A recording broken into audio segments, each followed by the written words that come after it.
오늘 주신 하나님의 말씀은 골로새서 2장 6절에서 7절까지의 말씀입니다. 신약 326쪽에 있습니다.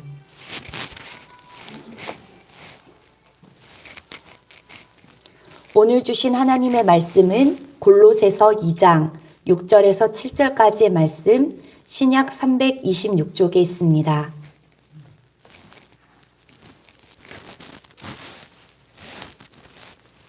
두 절의 말씀을 같이 읽겠습니다.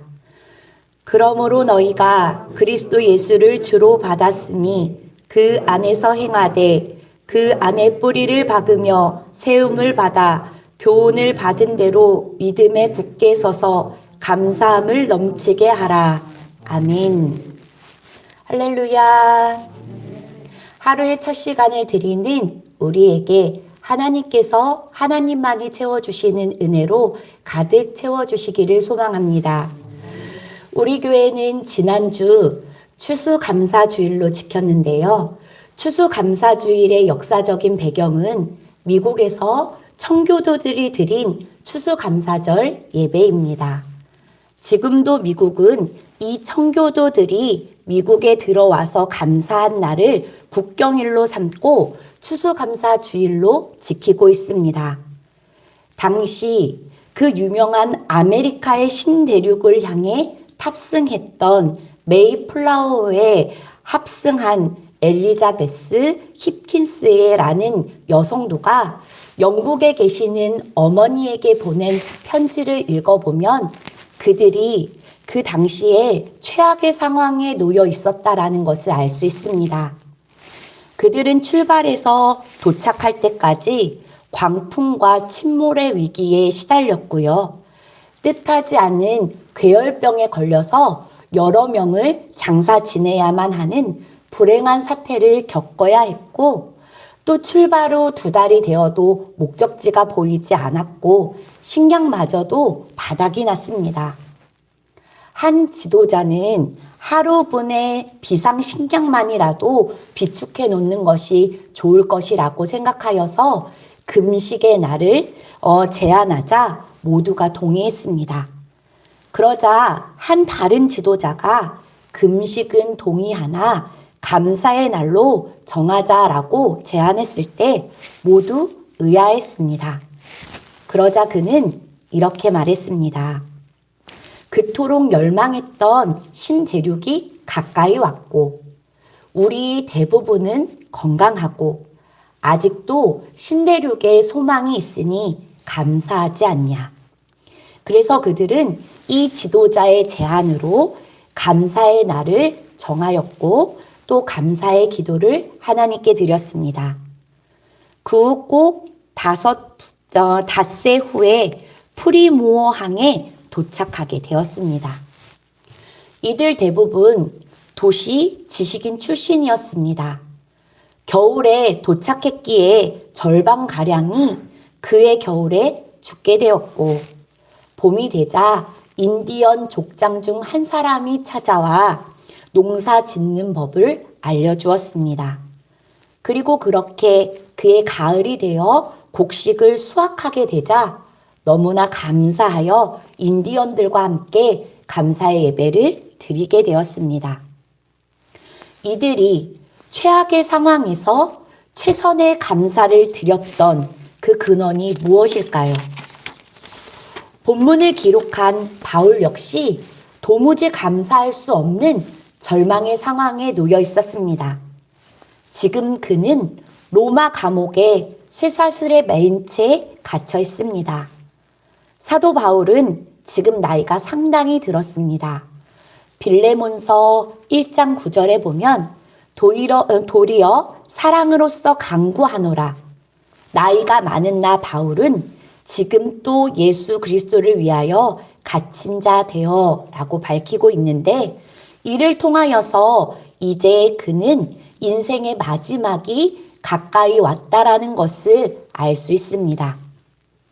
육신적으로 바울은 몹시 외로웠습니다. 차가운 옥중, 늙은 몸, 보고 싶고 사랑하는 사람들이 그리워 그는 몹시 외로웠습니다.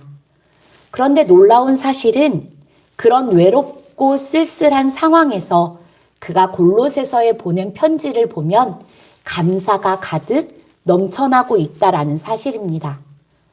그가 감사할 수 없는 상황에서 감사할 수 있는 비결은 무엇입니까? 오늘 본문 말씀을 제가 다시 한번 읽겠습니다.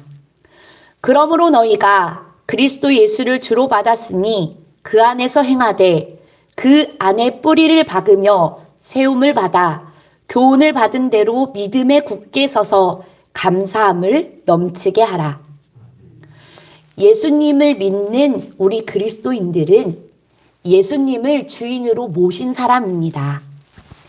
예수님이 삶의 주인이시라는 말씀은 우리의 모든 영역을 예수님께서 다스려 주신다라는 말씀입니다.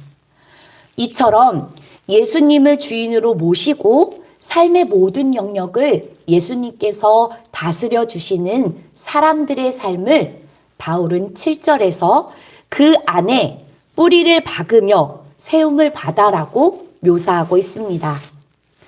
뿌리 깊은 나무는 땅 속에 깊이 뿌리를 내리고 있기 때문에 사시사철 수분과 영양분을 가득 공급받으며 시절을 쫓아 탐스러운 과실을 맺습니다. 예수님을 인생의 주인으로 모신 자들은 이 뿌리 깊은 나무같이 그리스도 안에 깊은 뿌리를 내리고 있습니다. 또 예수님을 주인으로 모신 자들은 세움을 입은 자들입니다. 그리하여 그리스도인들의 삶은 뿌리 깊은 나무와도 같고 견고한 건물과도 같습니다. 그러나 그리스도인들의 삶은 여기서 한 걸음 더 나아가는데요. 그리스도인들이 예수 그리스도 안에 뿌리를 내리고 세움을 입으며 말씀대로 믿음에 굳게 서서 맺어야 할 삶의 열매가 있는데 그것이 바로 감사의 열매입니다. 그래서 감사는 예수님을 주인으로 모신 그리스도인, 성령 충만한 그리스도인들이 보이는 특징입니다. 그래서 과연 내가 성령 충만한 삶을 살고 있는가? 내 삶의 주인이 예수님으로 모시고 살고 있는가? 이런 것들을 확인해 볼 수 있는 방법 중 하나가 바로 내 삶에 감사가 넘치고 있는지 그것을 확인해 보는 겁니다. 환경이 어떠하든지 간에 주님의 은혜를 고백할 수 있는 사람은 성령 충만한 사람입니다. 코로나 바이러스가 장기화되면서 사회적 거리두기로 인해서 자영업자들의 경제적 피해가 누적화되면서 큰 고통을 인내하는 삶을 살아야 했는데요. 저는 이번 추수감사절을 맞아 발행하게 된 그리다꿈 개간지를 준비하면서 우리 교회 교우들 중 자영업을 하는 교우들을 찾아가 인터뷰를 했습니다. 인터뷰를 가기 전에 제 생각엔 코로나로 인해서 많은 피해와 손해를 보았으니 그로 인해 큰 고통을 인내하는 삶을 살고 계시니 당연히 어렵고 힘든 이야기 보따리만 풀어놓으시겠지라고 생각했던 것과는 달리 많은 은혜의 이야기, 믿음의 고백을 들을 수 있어서 참 감사했습니다. 그분들이 공통적으로 고백했던 말은 코로나 덕분에 내가 내 삶을 사는 줄 알았는데 하나님께서 삶을 살게 해주시니 감사합니다. 어떻게 사나 고민하며 아무리 계산해 보아도 뾰족한 방법이 떠오르지 않았는데 또 예상치 못한 도움의 손길로 살게 해주시니 참 감사합니다. 코로나 덕분에 나보다 더 힘든 이웃을 바라보게 되고 그들을 위해 중보기도 하게 해주시니 감사합니다. 코로나 덕분에 가장의 힘든 무게를 알게 되었고 이를 통하여서 온 가족을 하나 되게 해주시니 참으로 감사합니다. 이와 같은 고백들이었습니다. 저는 인터뷰를 통하여 환경을 초월하여 믿음의 눈으로 주님의 은혜를 보고 고백하는 교우들의 모습을 통해서 그리스도를 주님으로 모신 자들의 감사의 열매를 보았습니다. 그래서 오늘 본문의 말씀은 우리에게 감사함이 넘치게 하라라고 말씀하십니다. 삶을 바라보는 시각에는 두 가지가 있습니다. 하나는 환경을 통해 인생을 바라보는 시각입니다.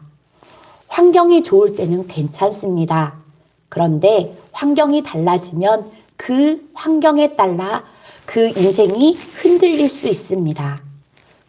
우리를 둘러싼 상황으로만 인생을 바라볼 때 우리는 답답함을 느끼면서 꼭 이렇게 살아야 하나? 왜 이것밖에 안 되지? 라는 생각에 장악하게 되어 가슴을 짓누르는 아픔과 고통을 느끼게 됩니다. 그러나 그리스도 안에서 인생을 바라볼 때는 다릅니다. 사도 바울도 한때 자기의 것으로 꽉 찬 인생을 살았습니다. 내 노력, 내 의지로 가득 차서 예수님을 바라볼 수 없을 때 그는 다메섹 도상에서 부활하신 주님을 만났습니다. 거기서 그는 주님 앞에 거꾸러졌습니다. 그리고 이제껏 자신이 소중하다 생각하여서 쏟아부었던 모든 것들이 쓰레기처럼 여겨지기 시작했습니다. 바울은 예수 그리스도 안에서 변함없으신 하나님의 사랑을 보게 되었고 예수 그리스도 안에서 무엇이 참된 인생인가를 발견하게 되었습니다. 그래서 그는 그 후 어떠한 상황 속에서도 감사합니다. 자기를 핍박하는 사람을 위해서도 감사합니다. 감옥에서 모진매를 맞으면서도 감사합니다. 살 소망이 끊어진 그 자리에서도 지금의 고난은 장차 누릴 영광과 좋게 비교할 수 없다 고백하며 감사합니다. 신약 서신을 기록하면서 하나님 앞에 성도들에게 감사합니다.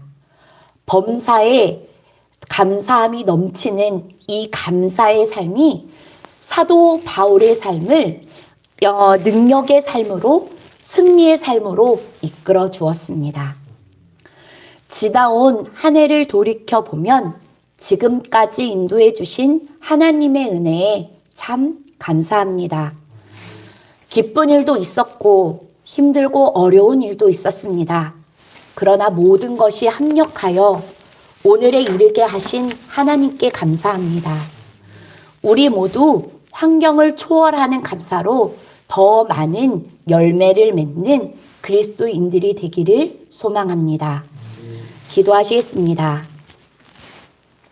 사랑으로 인도해 주신 하나님, 올해도 우리의 가정과 삶의 현장에 많은 일들이 있었고 계속되는 코로나 바이러스로 지치고 힘들었지만 우리의 나약함과 부족함을 아시고 늘 채워주시는 하나님께 감사를 드립니다.